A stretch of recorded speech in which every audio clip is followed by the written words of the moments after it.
Di dalam perjalanan hidup ini, saudaraku, pada akhirnya kita akan sampai pada satu pengalaman yang hebat, yang luar biasa dengan Tuhan, di mana kita berhadapan dengan Tuhan sebagai pribadi lepas pribadi yang kita hormati. Allah itu pribadi yang hidup. Dia bukan manusia. Masalahnya bagaimana Allah yang kita percayai sebagai pribadi yang menciptakan langit bumi ini menjadi nyata dalam hidup kita. Bukan hanya menjadi fantasi di dalam pikiran, tetapi menjadi pengalaman nyata yang bersentuhan dengan batin atau dengan perasaan kita. Banyak orang bersentuhan dengan Allah dalam pikirannya dan fantasinya semata. Namun sesungguhnya, saudaraku, mereka belum berurusan dengan Tuhan dan belum mengalami Tuhan dalam hidupnya. Pribadi ke pribadi, sebagaimana kita berinteraksi dengan manusia di sekitar kita, dengan orang tua, saudara, anak, cucu, menantu, dan semuanya. Begitulah seharusnya kita berinteraksi dengan Allah. Dan inilah yang harus benar-benar kita capai dalam perjalanan hidup ini. Banyak orang tidak sampai pada level ini. Mereka tidak bertemu dengan Tuhan. Maka saya mau ajak kepada siapapun yang mendengar renungan pagi hari ini, naturallah dengan Tuhan. Di kamar doamu kau berkata, seperti kau berbincang kepada orang-orang di sekitarmu.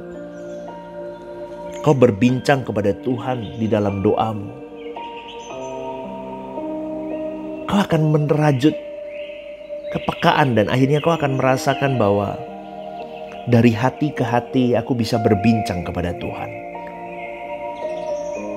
Katakan saja, saudaraku, apa yang mau kau katakan kepada Dia, dan dengan segala takut dan gentarmu menghormati Dia. Ingat, kita hidup di dunia yang fasik, dunia yang jahat, yang semakin tidak mempercayai keberadaan Allah. Allah dianggap tidak ada dan dianggap tidak perlu, dan pengaruh dunia seperti ini kuat, mencengkram banyak orang, juga mempengaruhi orang-orang Kristen. Maka kita harus berani memilih Tuhan, menyediakan waktu untuk Dia, hati ke hati, seperti kita berbincang kepada orang tua kita. Kita menikmati momen indah, eksklusif, intimacy with God ini. Coba saudaraku, saya mencoba itu bertahap. Saya diam, teduh, saya bisa berbincang kepada Dia. Tuhan, thank you untuk hari ini. Aku hari ini mengalami ini. Hatiku sedih, Tuhan. Tapi kalau saya pribadi panggil Tuhan, saya panggil Papa. Pa, saya seperti seorang anak yang datang kepada bapaknya. Di situ saya belajar untuk memilih Tuhan. Aku memberi waktu, memberi ruangan, memberi kesempatan. Aku memberikan usaha, effort yang sungguh-sungguh untuk aku berinteraksi dengan Dia. Bagi banyak orang ini susah karena bangun pagi itu sulit. Tapi kalau engkau ingin menjumpai orang yang kau cintai, kau akan bangun pagi, saudaraku. Jangan pandang ini ekstrim, jangan pandang ini kekonyolan. Pandang ini sebagai kebutuhan hidupmu, lebih dari nafas dan darahmu dan oksigen yang kau hirup. Karena dunia menyesatkan kita. Seakan-akan dengan kekuatanmu, kepandaianmu, kau bisa hidup tanpa Tuhan. Sejatinya tanpa Tuhan kita bukan apa-apa dan siapa-siapa. Ingat, apa yang kita lakukan itu semata-mata karena kita mau mencari wajah Tuhan. Kita rindu mengalami Tuhan yang hidup. Di tengah-tengah pikiran manusia yang liar mengembara, tapi kita berjuang mengunci pikiran kita hanya untuk Tuhan. Kita bekerja maksimal untuk Tuhan. Kita cari nafkah untuk Tuhan. Kita belajar, kita mengurus rumah tangga dengan baik untuk Tuhan. Kita melayani di gereja untuk Tuhan. Semua segala nafsu, keinginan, ambisi, pikiran yang liar, yang menggeliat, kita kunci semuanya untuk Tuhan. Karena kita tahu, aku lakukan bagianku yang terbaik untuk Dia.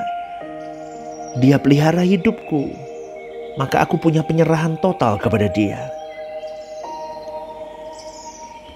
Persembahkan semua untuk Tuhan.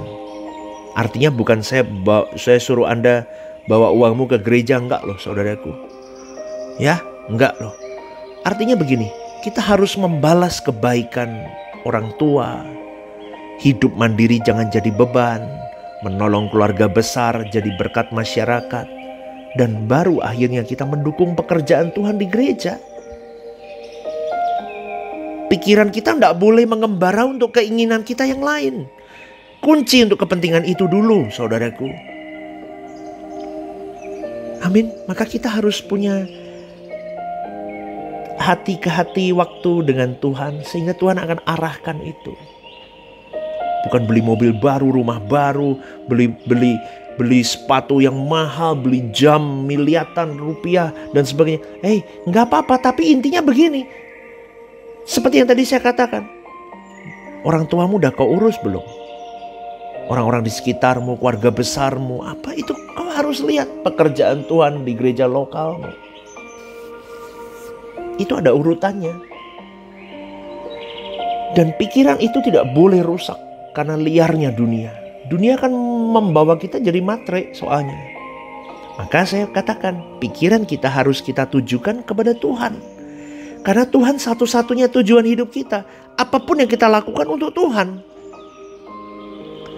Supaya kita bisa berkenan dan terus melakukan kehendak Tuhan. Kita benar-benar jadi kesukaan anak Tuhan. Dan perilaku hidup kita setiap hari menjadi simfoni indah yang didengar oleh Tuhan. Terus yang kalau Tuhan melihat hidup kita, dia bisa tersenyum. Ini luar biasa, anakku berjuang. Usaha itu yang dinilai Tuhan. Ya, kita bertumbuh terus, ingin berusaha bertumbuh, mengenal Tuhan lebih lagi. Bertumbuh di dalam pengalaman berinteraksi dengan Allah sampai kita mengalami hati ke hati dengan Dia. Dan itu real. Jika kita sampai di level ini, saudaraku, maka otomatis kita akan takut akan Allah. Kita gentar kepada Allah. Dan kalau kita gentar kepada Allah, kita tidak akan berbuat dosa. Kita mau hidup suci. Bukan supaya dilihat orang. Tapi aku malu kalau aku tidak hidup kudus lagi. Karena itu kebutuhan hidupku. Sebab kalau kita berhadapan dengan Tuhan, Allah yang kudus dari hati ke hati, pasti itu menggetarkan jiwa kita. Dan itu akan membuat kita menjadi takut akan Dia. Dan kita memiliki kebutuhan yang kuat untuk hidup tidak bercacat, tidak bercela. Kita tidak bisa hidup tanpa kesucian, saudaraku. Kita tidak akan betah hidup dalam dosa atau melakukan kesalahan. Kalau kita sampai pada titik hati ke hati dengan Tuhan, kita mengalami cinta yang benar, yang meliputi, yang melimpahi hidup kita. Wah, kita bisa memeluk Dia dan berkata, aku mengasihimu Tuhan dari kedalaman hatiku. Betul saudaraku, itu yang saya lakukan berkali-kali. Kadang saya mempresentasikan ini, kalau saya peluk bantal yang ada di dekat saya. Saya peluk, seakan-akan itu Tuhan sebagai presentasi. Aku mengasihimu Tuhan. Itu karena jiwa kita benar-benar dipenuhi cinta Tuhan. Kalau sudah begitu, dunia pudar di mata kita. Keindahan dunia jadi kabur. Karena kemuliaan Tuhan nyata di depan mata kita. Inilah keindahan hidup di dalam Tuhan. Ini susah diomongin sama orang yang masih matre, yang masih cinta dunia. Gak mungkin lah. Inilah itu, pasti banyak. Saya ngomong begini ya saudaraku, saya banyak bertemu dengan orang-orang yang masih menyangkal begitu. Mana bisa pastor, gak mungkin lah. Gak bisa lah, inilah itulah. Karena orang begini sudah terbiasa dengan cara dunia. Dunia pasti ngomong gak mungkin bisa. Tapi kalau Anda berusaha, effort, Anda akan tahu apa yang saya katakan ini, saudaraku. Anda akan merasakan itu. Maka kalau kita seringkali dalam puji-pujian diumpamakan seperti Raja Wali menerpa badai, itu betul loh. Benar saudaraku, kalau kita mengalami Tuhan di dalam Tuhan, candu kita Tuhan, hati ke hati dengan Tuhan, terus. Mau badai apapun ya, kita tenang kok. Malah semakin tinggi. Waduh itu. Tapi itu gak semua begitu. Karena hanya orang-orang yang mau merespon saja, yang mau digarap dan menggarap dirinya. Nah, susah kan ikut Tuhan itu butuh dua arah. Gak bisa cuman dengan cara Tuhan mujizat, gak bisa saudaraku. Kita pun harus berjuang di side kita, di bagian kita. Di situ hanya orang-orang yang menghormati Tuhan yang akan menjadi orang terhormat. Makanya terhormat di mata Tuhan baik di dunia ini sampai di kekekalan nanti. Itu orang-orang yang memilih itu. Tapi kan jarang orang Kristen begitu. Pengetahuan tentang kebenarannya dalam, tapi gak diresapi, gak direnungkan, gak dilakuin. Makanya kalau marah tetap marah aja sama orang, dendam aja gak selesai. Iya kan? Katanya firman Tuhan ngomong berikan pipi kananmu kalau pipi kirimu ditampar. Tapi kan enggak Kristen hari ini. Pipi kirinya ditampar, tonjok balik itu orang. Kan begitu saudaraku. Bener gak? Asal ada makanan, pakaian cukup yang benar. Bener gak? Itu kalimat itu diresapi, direnungkan gak? Asal ada deposito cukup, makanan melimpah, liburan cukup, mau beli apapun ada, baru cukup. Kan begitu falsafahnya sama dunia sama. Makanya jangan retorika bertuhan. Tuhan udah capek dengan PHP kita saudaraku. Makanya cintai Tuhan itu sungguh-sungguh. Supaya kau terhormat, saya terhormat di hadapan Allah. Karena orang yang tidak menghormati Tuhan itu orang yang menghinakan dirinya sendiri. Dan menjadikan orang lain celaka di api kekal. Karena diri kita. Jangan hidup sembarangan saudaraku.